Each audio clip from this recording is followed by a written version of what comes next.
And then I phoned SAPS, which has a witchcraft department. SAPS has a witchcraft department. And let me tell you one thing. Curses are real. Darkness is real. All these things are real. And when people say their ambition has no limits, it feels so motivating, so inspiring, You're relentless. so go-getter. The most important thing is you've got to forgive yourself for allowing yourself to go down that level, because you can't tell me on that journey that you didn't have warnings. Didn't have warnings. And Didn't see the signs. You saw the signs, but you ignored. It's like, I'm bigger than this. I can sort it out. I've got this underneath control. Forgiveness comes from inside. You've got to forgive yourself. Does the house carry energy? Absolutely. Okay. How does one clear energy or deal with that energy? Not everybody is your friend that helps, and not everybody that you fight is your enemy. Che, welcome to Cheers to Failure. Thank you. I'm so glad you said yes. Thank you for so the much opportunity. Thank you for trusting me. Thank you for the opportunity. I love the name of your organization, Rise Courage. And I thought we should just kick off here where you tell us what Rise Courage is about, what services you offer, because in this conversation, I think the skills you have and your approach to dealing with life challenges is one that has really amazing tools and principles. Okay. Rise Courage. Rise Courage is actually given to me by Spirit. Rise Courage is very spiritual, and it comes from a lot of lessons in life. And it had to take a certain failure to see the light. And yeah, it actually started on a journey about 15 years ago where I've been in the media. Yeah. And I've taken it on the level where I've seen all walks of life. And it's basically about mental health. Yeah. Yeah, I read a quote that says, brokenness is not a sign of weakness, but a crucial part of the journey on your website. Yeah, it is. It's very inspired by Mike Tyson. And not a lot of people understand that where the inspiration came from and the life experiences, that when you have a vision, not everybody is your friend that helps, and not everybody that you fight is your enemy. And then you get that acceptance part of when a person sees a failure and you actually build from that failure. People don't get that. That failure is actually a blessing by God. And that blessing by God brings courage to start standing up and rising from that. Yeah, yeah. And I love that you're using that Mike Tyson quote. Love Mike Tyson. Yeah. Why do you love Mike Tyson and what he believes in? It's not the fact, just these Korean sports, is where they come from. And having nothing. Like his best friend was a dove. And I didn't know that. Going from so much poverty. And it's the resilience that I'm attracted to. It's the mental intelligence that actually gives me that wow moment. I mean, that was just, the background he grew up. Nobody believed in him. He didn't have faith. He didn't have anything. And he came up with that whole concept of not everybody that you fight is your enemy. I mean, as his coach that just picked him up and showed him what he could do. The same with Muhammad Ali. He had the same that is like float like a butterfly, but sting like a bee. And that's where your boundaries comes in. Yeah. If you look at Cristiano Ronaldo, I'm very into the sport I idols. can tell. And but you know what? It's the mental intelligence. Yeah. That the resilience behind pain, and what you were brought up in life. That's just the seed. So I want to understand how you were raised in as far as how you define it impacts how you define failure now. In your upbringing, what were the things that you had to understand and the relationships, conversations you had to have with your parents, or any family member about failure? I think coming out of a divorce home, a lot of struggle, poverty, it was not easy. And growing up in that had its own challenges. And with the background that I had with the spiritual gift, it was hard, it was challenging because not all my friends, everybody could see, and being so sensitive, being empath, I was always drawn to the broken, or the broken was drawn to me. And I've learned through that journey that you kind of look for approval through different people. And I had a very free spirit from a young age, and nothing scared me. And also where you come from, I think the innocence of child was just accepting. We don't have to worry about what we did wrong yesterday and what's going to happen tomorrow. We're all going to wake up, we're going to go to school. Isn't that beautiful? You don't have to and worry about what happened yesterday. Yeah. I wish I could have that ability. Can you just imagine going back there? You just wake up and wow, today's today. We got the hiding yesterday, it's forgotten. And today is just like a new bright day. Yeah. And that's the innocence of a child. But even through the trauma, we accept it. We carry it like a badge. It's like, this is life. And, like going through school, going through everything, I've always had this purpose that there's more, and not to settle with the norm, And when you say you grew up with a spiritual gift, tell us a little bit about what that gift is exactly. That I could see things. Okay. On a spiritual point of the spiritual realm. Dream visions, hear voices. like what the friends that was next to me you can't see, but I could have conversations with them. And and it just grew into something. And they were always the best friends, and the loneliest times. And, coming from that background, my parents didn't accept that. My mom didn't accept that at all. And, it's like, but that's fortune telling. That is this, that's that. And you get classified like it. But, I just went through life, and it was hard, but it also taught me a lot of resilience to go forth, Yeah, and to hold on to the gift you had. Yep. Yeah. And I can go into stories with this, but it's going to take forever. I know. But it ended up from the casino lifestyle. Then it ended up casinos closing down, and then it was into the motor industry. And, it was always that you can see things around people, you need to warn them. But it was always, how are you going to work around it? How are you going to, expose it? Because from a young age, every time you try to expose the gift, you got punished. Sure. And you got victimized. Yeah. And it's like, don't go near her, she's from a devil. It's like this and that. Sure. And anyway, so, you kind of grew up with it, and, you tell people, are you open to messages? And it's just started growing into that. And so growing up in that space with the gift, and people not appreciating the gift and it being labeled in a negative way, where did you find friends, or where did you find support? Was there that school teacher that was an adult in your life that understood the gift you had? Or was it just nobody got it, you had to soldier on? Nobody got it. Nobody could understand it, or nobody really took the patience. But the friends that I had was always random friends, and they kind of accepted it, But I've learned to kind of hide that from a very young age, because, you don't want to be judged by it. Yeah.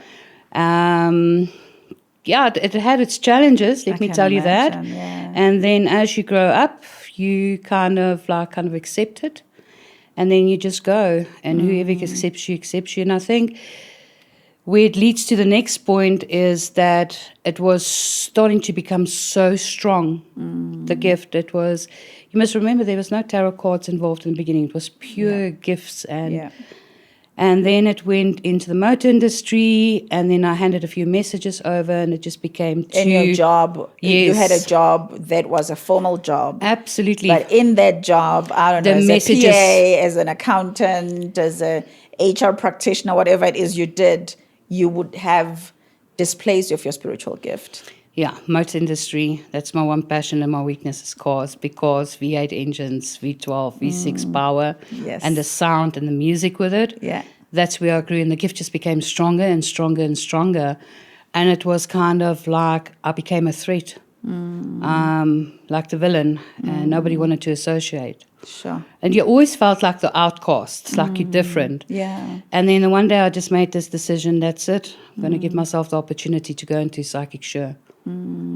And that grew from there, and it became a passion. It became so big that it was beyond my expectations, but it also had its downfall in it. Sure. So now at this time, remember, this is all about the angels and the spirits, and Jesus is there, Yeah. but it wasn't the journey yet. Yeah. Yeah. So I want to get to a place where, because in our conversation, you did mention that there was this failure that was so crippling that you kind of wondered how Shé is going to recover. Tell us a little bit about that moment where you had to make some shifts. It started from going from Psychic Shé into a marriage, and then it went into, this was not for me. So in your marriage, your gift became a problem. It was like, it had its own challenges, and then I just decided today I was going to get divorced, and I'm going to take this bigger. And I started in a little town called Maritzburg. And in this point, you are not worried about, being divorced, walking away from. It was just because I came from a broken home, I had a child already, and it was like, I'm not going to bring her up in this, this energy, being in that energy growing up as well. And we were just different people. And as you know, if you have a strong personality and everything's a project, and I couldn't see this project, the outcome to it. So I started Psychic Shé, and it went big. And before long, I found myself back in Joburg. And I got an opportunity with a company where they do readings and counseling and stuff. And I went in, and it was just growing and growing and growing. And the next thing, I found myself on the doorstep of 5FM. Yeah. And that went big. And you were with 5FM. You did 5FM for a long time. 5 years. 5 years, yeah. And it was all community-based. And your lucky number is number 5. Yeah. Because you told me and I was just like, okay, well, 5FM, this is a sign, my number is 5. Everywhere I always stayed, when everything big is going to happen, it always happens with a number 5. Are you serious? And your building is a 5. Oh, that's amazing. That's a good sign. My favorite number is an 8. I told you. You said so, yeah. And, well, it went into 5FM, and I walked in, I wasn't prepared. I thought it was just going to be a random interview, and they're like, here's the mic, here's your headphones, let's go. Like, can I just take a minute, like, no, we're going, let's go. And it just went, and it just grew, and you know what was this most satisfying thing? I was never judged there. It was just giving advice and helping and guiding. And why do you think they didn't judge you at 5FM? Why do you think that environment was where you didn't find judgment? I didn't understand it what I understand today. It's like you had the gift, and with that gift comes power. But we'll get into that later. But it was just the acceptance, and they were amazed. And whatever I was hiding all these years, I felt part of a family, like growing in that 3 to 5 years with them. And it just became stronger, and the demand became stronger. And there was critics. There was a lot of critics. But my ambition had no limit. And that was one of the failures that I just pushed and pushed and pushed. When people say their ambition has no limits, it feels so motivating, so inspiring. You're relentless. So go-getter, and just like go out there and make things happen. My ambition has no limits. Why was that one of your failures? You're relentless. You take challenges on, and you kind of had no fear. Because where I came from, I had no fear. And, also knowing culturally what's going on from sangomas, warlocks, witch doctors, temples, Hindu temples, into all religions you can think of. I had to meet it. I needed to understand it. And that's why I think I had so much support from public and clients that I never judged. Okay. And the acceptance. Yeah.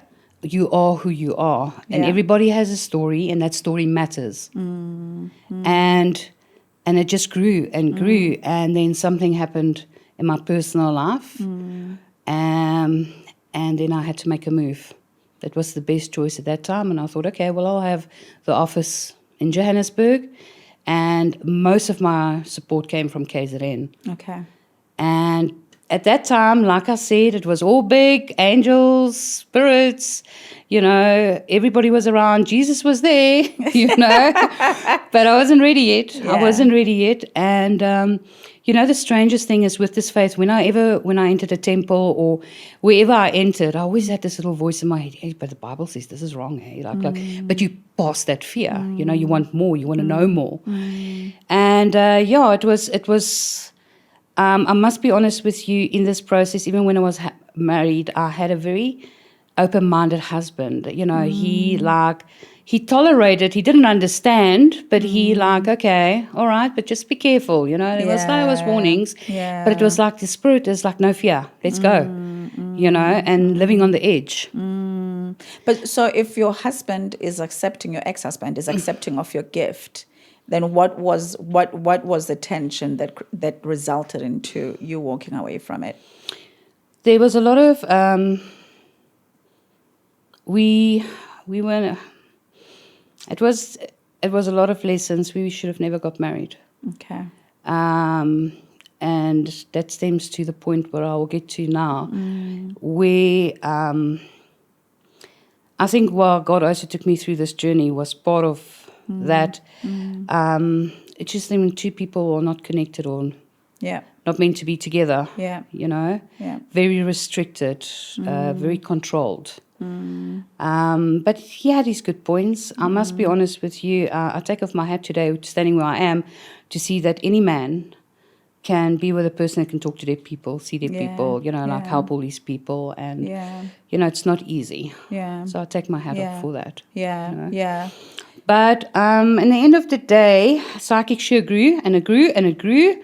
And I moved down to Durban, and that's where the whole journey actually started to, the beginning of Rise Courage, that I didn't know. Yeah, yeah.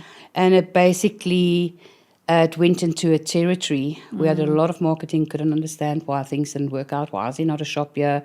Why is there no crystals? Why is there no awareness of holistic in the north? Well, I soon got to find out. I got spiritually attacked. Yeah. On all levels. Yeah, spiritually attacked. Then that was spiritual warfare. It was something that I was very aware about. Okay. The spiritual warfare was real. And I was single mom. And I had to face this.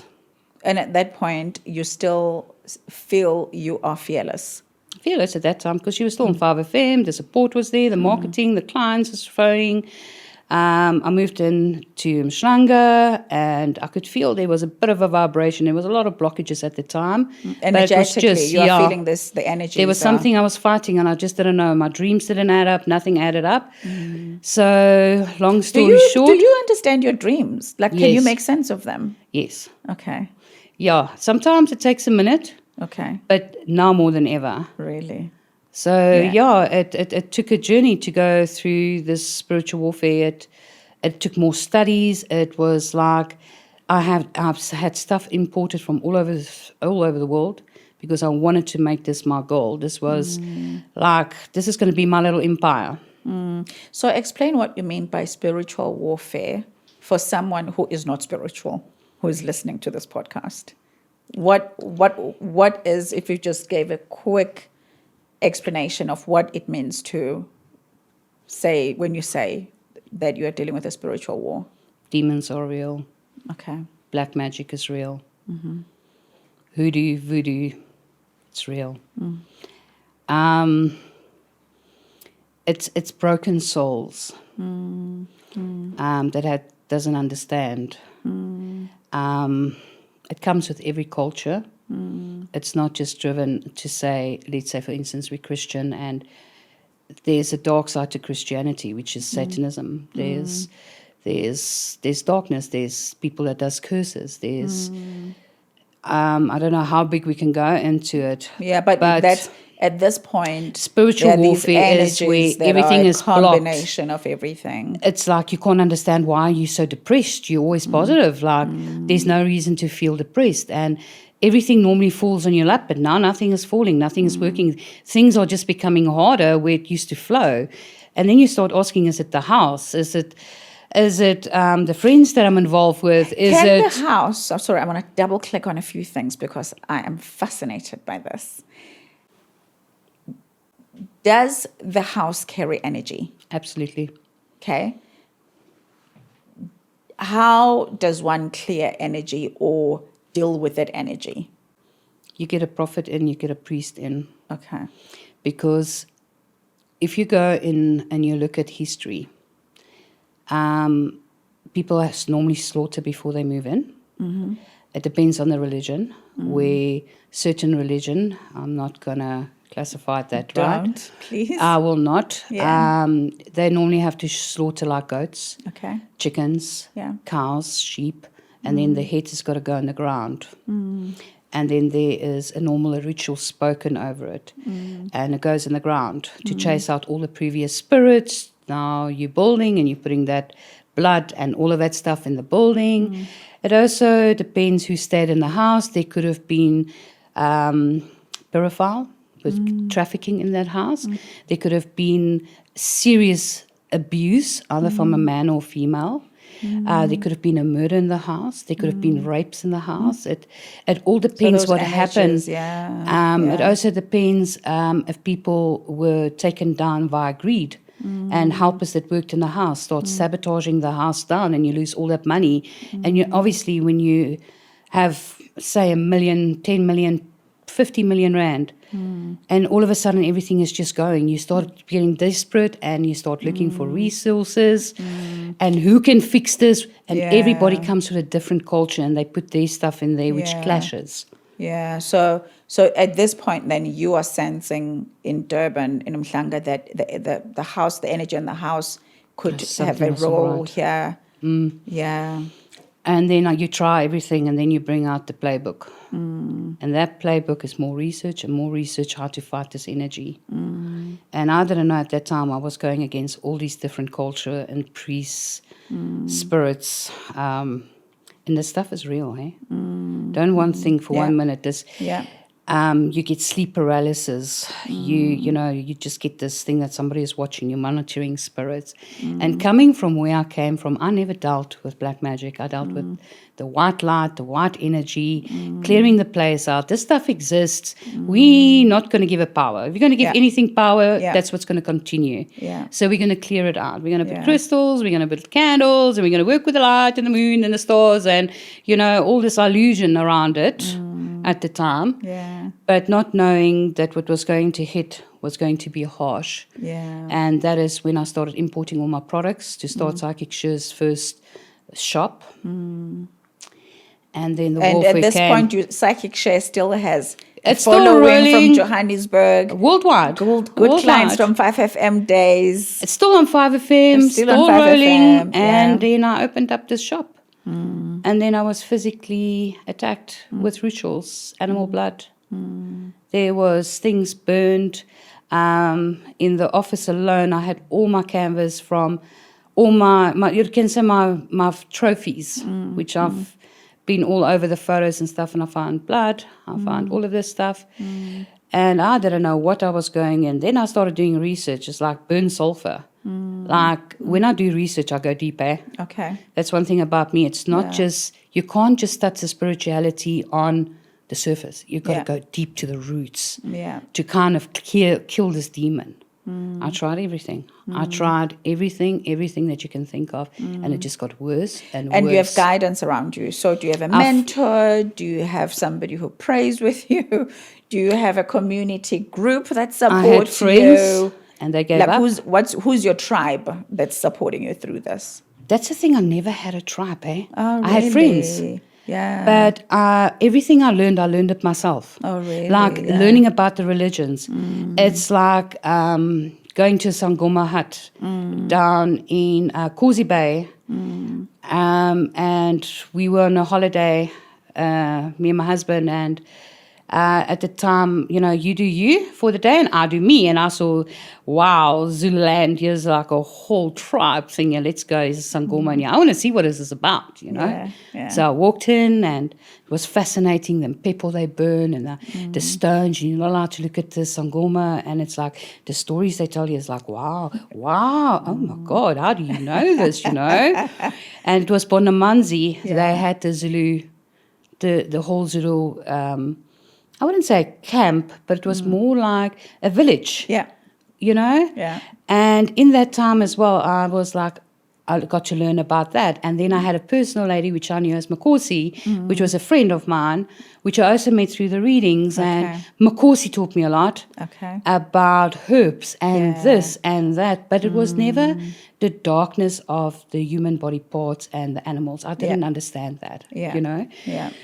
So from there, then it went to Hindu temples, and I was like, whew, shooey, But every time I can put 10 fingers on the Bible, I always had this voice in my head, what are you doing? What are you doing?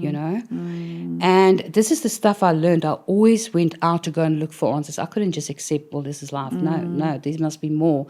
I need to understand, what is this? And your child comes along on this journey. She was on the journey. You. She was open-minded because, I brought her up very spiritual. The Red Indians are there and, the angel cards and, this is how it works. And Jesus is real, But it was always about the crystals and the dream catchers. And we have a rosary next to the bed and. So she grew up with the journey, And when this attack literally started taking place, it was hell. It was like, when people pass and they say they kind of like go from heaven to hell, or Jesus takes them through hell to heaven. Yeah. I lived it. Okay. I literally lived it. I couldn't understand this muti. I was finding eggshells. I was finding colors. It was like, and it was a mix. I was intimidated from high powers. Sure. And, now you need to go and find help. And the people that are phoned, like the psychics and the spiritual people, it's like, no, this is too big, they can't see anything. But not knowing that everyone had a piece of the finger in the pie. In the pie, sure. And so at this point, how do you bring yourself back to having courage to continue with your spiritual gift, but smarter, wiser, more aware? Wow. In this whole thing, in Durban. Now, you must remember customs. Over 2 million rands worth of stuff came through all over. Everything of this is sabotage. I phoned the SAPS because I want to know who this is. Like, why do you want to fight me in the dark? Why can't you fight me in the day? Have the balls, right? And then I phoned SAPS, which has a witchcraft department. SAPS has a witchcraft department. For cults. What? Yeah. I'm learning new things. I had a few contacts that helped me, and they said, these are the guys that you need to bring in. So from the SAPS, South African Police Service. South African Police Services has a witchcraft department, which they deal with Satanism, witchcraft, when they do their rituals underneath the moon and the bridges, and they slaughter, and they do what they need to do. The rivers where the Sangoma slaughter the goats on certain periods of the moon. They're like, okay, we will help you. But do you believe in Jesus? And I'm like, listen, let me just take off your shirt. My whole back is a huge cross with angel wings. I believe in Jesus. So you have an actual tattoo on your back, okay. I put that up. Every feather's got a story. But I knew the day when I did it, Jesus is like, what are you doing? Like you always had this little voice. Not today, And then they said to me, we're going to have to get the SAPS involved. But before we do that, we have priests that pray this stuff away. Because you must understand, black magic has powers of human body parts, animal human body parts. And I didn't understand this stuff. So like, listen, we need to go to church. And I must remember, this is 3 days before COVID. Like, what the hell? Like, what are you going to do? And so I went to church. Early 2020. Yeah. 2019. Late 2019, okay. That February, March. Yeah. And then we went to church that night, and I met Pastor Joshua, and I met Pastor Thomas. Now, these are Nigerian pastors in this thing. And I'm like, guys, like what's up, eh? Like, so you were able to access them personally? Yes, they took me to church. They literally took me to church to pray this stuff. You got to kill it with prayer. I'm like, you know what? I'm desperate. Let's just get the show on the go, you know. It was a show. Was it a show? It was a show, and I didn't know anything about deliverance. I'm like sitting there with these guys, and they're like, "Listen, you just got to be honest with the pastors and tell them." And I'm like, "Yeah, guys, I'm uncomfortable, like Nigerians, like you know, like no offense, you know, like, but." Yeah, well, these people have boys at power, hey? And we're sitting up with my daughter's like, Mommy, I don't know what's going on with me, like. And I'm like, yeah, I don't feel like her. But anyway, we've been through the deliverance. Yeah. And, 3 hours later, it was like, okay, right, almost died through this whole process, no jokes. And he said to me, no, but we have to come to your home because they show me that the problem's at home as well. But in this process, they're like, we're not done. We need to break the yolks. And I'm like, don't worry, I'm allergic to eggs. I don't eat eggs. Yolks. I'm like, don't worry, I'm allergic to eggs. Yeah. I don't have a problem with yolks. You know, me and my daughter, we can't have eggs. And it's like, no, it's not Che-René, it's not the kind of yolk. We're going to have to break the yolks. Yeah. And I'm like, guys, must I explain it? So Yeah. I can't eat eggs. I'm allergic to eggs, right? So like, you haven't read your Bible, right? And anyway, so they told me what it is. And the night before COVID struck, they arrived, and they're like, Lucifer's playground. And I'm like, I don't know what you see, but I can't see anything. Like, how does Lucifer look, you know? And they walked in, and this is still the SAPS and the church. And the church. And they walked in, and I want to show them what I've picked up. And they're like, you've got to burn all this stuff. And I'm like, and they look at this, the devil is at your door. And I'm like, I can't see it, help me. And they're like, you see what dragons? And these dragons I bought in Thailand years ago. This was just beautiful jade dragons. And Pastor Thomas is like, do you know what the Bible says about dragons? And I'm like, no. They're beautiful, man. They're just crystal. The dragon. I walked in, I had this big Buddha called Tommy. He was beautiful. He was a porcelain. They're like, Lucifer sitting here. And I'm like, it's Tommy. And, you know, that's how I got into it. Yeah. And then they prayed, and they saw all the stuff that was imported, and they're like, all of this has got to burn. And I'm like, So anyway, then the journey was about to get real. But in this time, now the next day, COVID started, and it was savaging that Bible, reading that Bible. It's like, how can I give up Psychic Shé? I've just, like Jesus, like, come on, man. Like, this was everything from our divorce. I put all that energy into this. And I can't see a way out. Everything I'm trying, and everything I'm trying, people was already aware of it. And I didn't know that time about the monitoring spirits and all that kind of stuff, certain death. Well, I learned about the Bible. And let me tell you one thing. Curses are real. Darkness is real. All these things are real. Still, I didn't know my purpose. Came back to Joburg after a big struggle. Remember now putting, you can't move anything. This is like literally. And before I head away to Joburg, I've contacted 3 priests. Me and my daughter, we contacted 3 priests to help us. Yeah. One priest just said, no, man, hit a bottle of whiskey, just hit the whiskey all over the house. Like, cheers, it's going to go. And I'm like, guys, do you know how real this is? And eventually the Hillsong Church stepped in. They did more deliverance and explaining how it goes. And everyone said, you got this big purpose, it's coming, it's coming. And I'm like, okay, right, great. So in terms of this purpose is just to help you realign and be on a different spiritual path as a consequence of all the challenges that you had experienced. I didn't know what they were talking about because they just said to me, this big journey is coming, And I'm like, oh, man, I just need to get back to Joburg and you know what, get the show back on the road and whatever.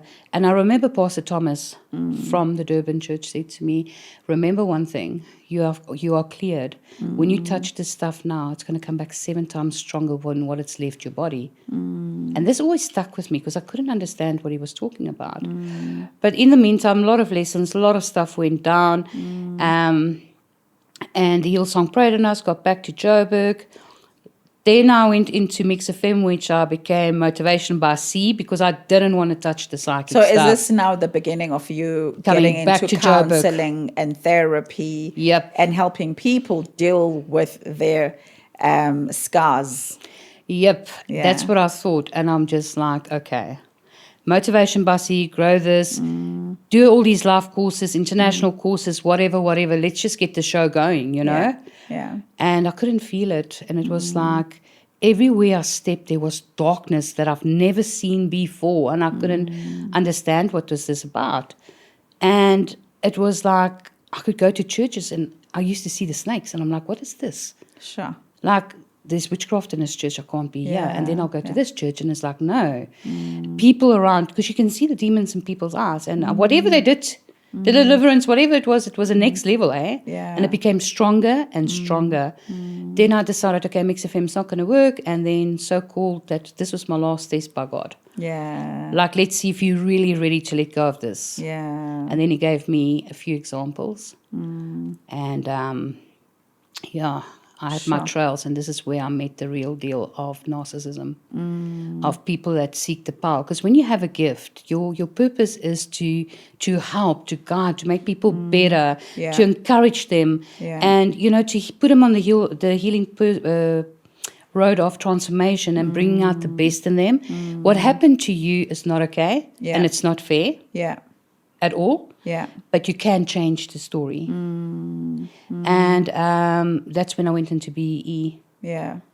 Yeah. and the training. I did all the courses and whatever, and growing companies and future fake. You're going to have this contract, that contract, this Yeah. contract. Yeah. And you're so vulnerable because, listen, there's no options. You don't have options. You just got to follow this path. And then all the friends that came from the past. So I have my test worked out, but it Sure. was all about the narcissism side. Yeah, yeah. So at this point, then, when you are doing counseling work, how do you choose what spiritual activation you're going to bring onto the table? Because you have, I mean, your range is so vast, but you deal with people who might be struggling with depression or struggling with mental wellness or struggling with finding courage. So when I left the BE, like in that itself, although I was going through, all the challenges myself, I never left anyone that was on a journey of brokenness or pain.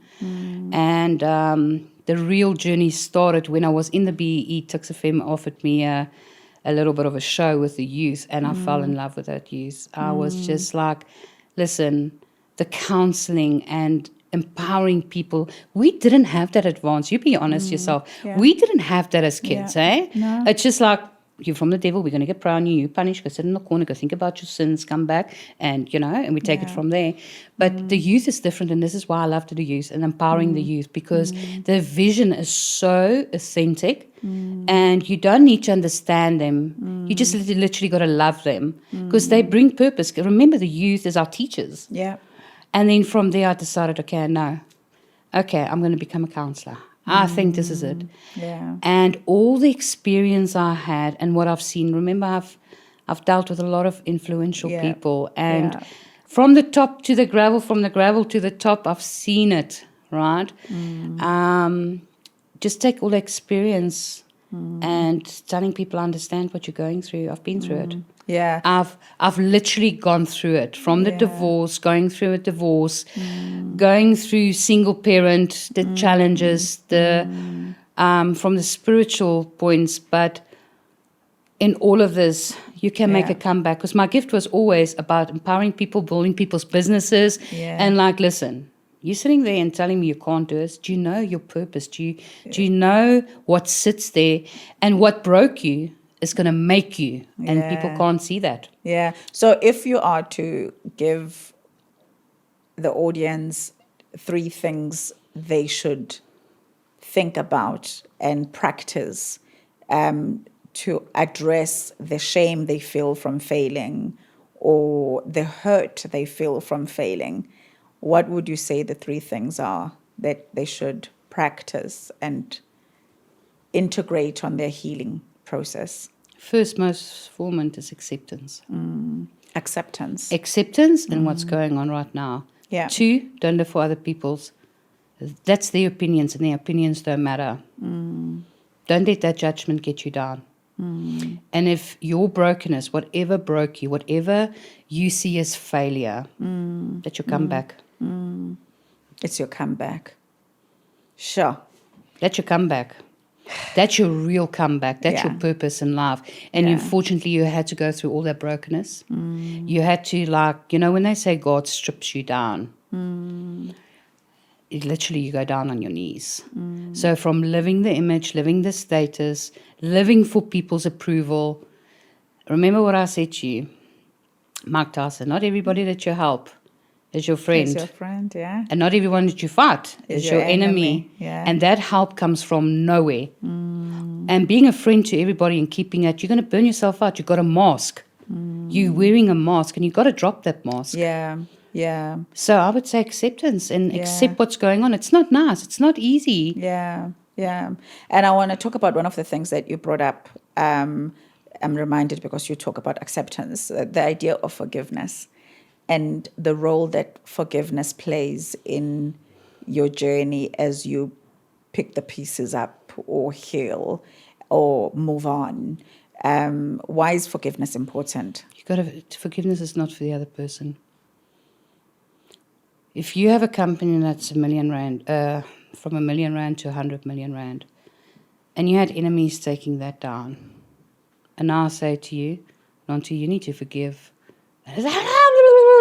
Yeah, okay, throw your tantrum, you're going to get over it, and we're going to get back to normal, right? The most important thing is you've got to forgive yourself for allowing yourself to go down that level, because you can't tell me on that journey that you didn't have warnings. Didn't have warnings. And you didn't see the signs. You saw the signs, but you ignored. It's like, I'm bigger than this. I can sort it out. I've got this underneath control. No, forgiveness comes from inside. You've got to forgive yourself. When you start forgiving yourself, you discover yourself. And you start looking at the self-care and the boundaries. And it's like, I will not let anyone do this to me ever again. Because in the end of the day, when you forgive yourself, you will start seeing the brokenness in the person that did it to you. And trying to get revenge, that person's already moved on. Yes, they already squandered that R1 million. We seek revenge. But that's when you hand it over, and this is what I learned through my journey now. Yeah. That you got to surrender everything. Forgive and surrender, like really, really surrender what was done to you. Because in the end of the day, that person's got so much demons. And you were a thorn in their side. There was something about you that was threatening, so they had to get you out the way. Because you cannot have more than them. If you can't meet them on their level, they will break it down. And that is when you come into yourself and you start forgiving. And you come into your truth. Yeah. And say, you know what, I did push the limit here. I did push the limit there. And you just start forgiving yourself and you start accepting. Sure. What a beautiful story. We've come to the end of our conversation with Shé. Thank you for coming to Cheers to Failure. And yes, we will know that forgiveness and acceptance are important in the journey as one deals with recovering from failure. Thank you so much. Pleasure. Cheers to Failure with Shé. If you've enjoyed this podcast, please won't you do me a favor? Click the subscribe button as well as the notifications button so you know when we've got new content on our YouTube channel. And share it with your friends, whoever you believe needs to know that failure doesn't mark the end, but is filled with beautiful, glorious lessons we all need to have. Thank you.